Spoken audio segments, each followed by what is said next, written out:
여러분, 혹시 돈에 대해서 우리가 철석같이 믿고 있던 것들이 사실은 다 틀렸다면 어떨 것 같으세요? 오늘 돈의 심리학이라는 아주 흥미로운 책을 통해서 부에 대한 놀라운 진실을 한번 같이 파헤쳐 보겠습니다.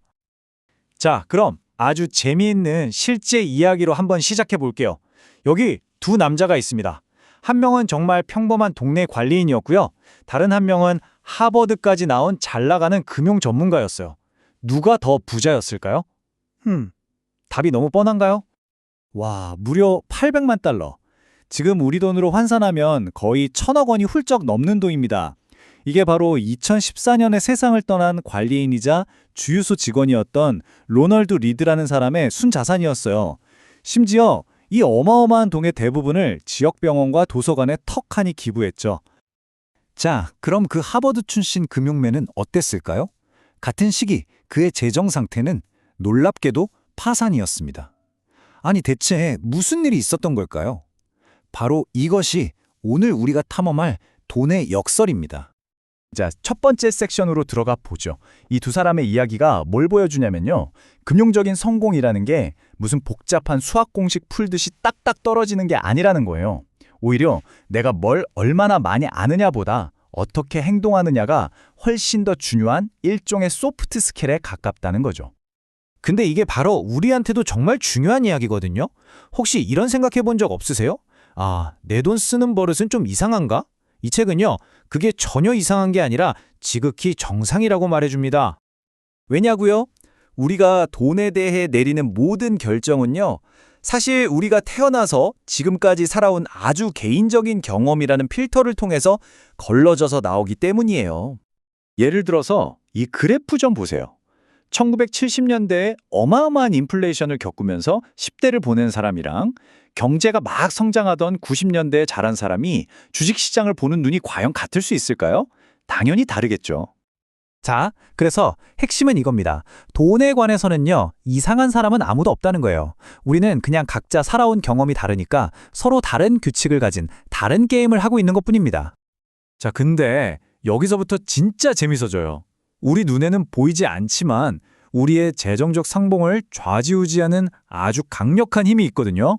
바로 운과 그 쌍둥이 형제라고 할 수 있는 리스크입니다. 자, 빌 게이츠를 한번 예로 들어볼까요? 당연히 천재죠. 그건 맞아요. 하지만 그의 성공 신화는요, 정말 믿기지 않을 정도의 엄청난 행운에서 시작됐습니다. 한번 생각해 보세요. 1968년에 컴퓨터가 있는 고등학교에 다닌다? 이게 확률적으로 거의 100만 분의 1이었대요. 물론 빌 게이츠가 노력을 안 했다는 게 절대 아니에요. 다만 운이라는 게 성공의 레시피에 얼마나 중요한 재료인지를 보여주는 거죠.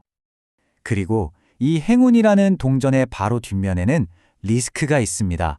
성공한 빌 게이츠 한 명 뒤에는요, 그만큼 똑똑하고 재능이 있었지만 이 리스크라는 불운의 주사위를 던져서 실패한 수많은 사람들이 있는 거예요. 우리는 그냥 그 사람들 이야기를 못 들었을 뿐이죠. 자, 이런 운과 리스크의 개념은요, 이 책의 가장 핵심적인 아이디어 중 하나로 이어집니다. 바로 부자가 되는 데 필요한 기술과 부를 유지하는 데 필요한 기술이 완전히 180도 다르다는 사실이에요.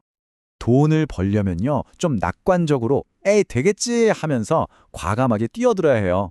근데 그 돈을 지키려면 정반대입니다. 아주 겸손해야 하고요. 이거 한순간에 다 날아갈 수도 있어 라는 약간의 두려움까지도 필요하다는 거죠. 바로 이 차이점 때문에 그렇게 순식간에 부자가 된 사람들이 모든 걸 잃어버리는 경우가 많은 거예요. 공격 모드에서 수비 모드로 이 생각의 전환을 제때 못하는 거죠. 자, 그렇다면 단순히 돈을 많이 버는 게 최종 목표가 아니라면 진짜 우리가 추구해야 할 건 뭘까요? 이제 마지막이자 가장 중요한 교훈으로 넘어가 보겠습니다. 바로 부라는 것의 의미를 다시 한번 생각해 보는 거죠. 여러분, 길에서 막 번쩍이는 페라리 같은 차가 쌩 하고 지나간다고 상상해 보세요. 딱 보면 무슨 생각 드세요? 바로 여기에 돈의 진짜 재미있는 역설이 숨어 있어요.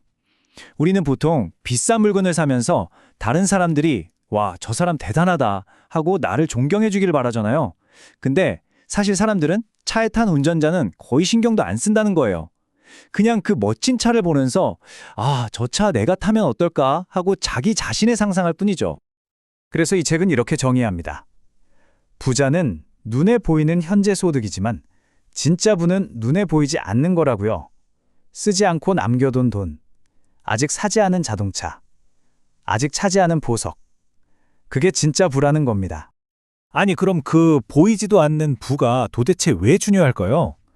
그 진짜 가치는요, 물건을 사는 데 있는 게 아니라 바로 자유를 사는 데 있기 때문입니다. 내가 하고 싶은 걸 하고 싶을 때 내가 원하는 사람이랑 할 수 있는 능력. 바로 그거죠. 이게 바로 맨 처음에 이야기했던 관리인 로널드 리드가 알고 있던 비밀이었어요.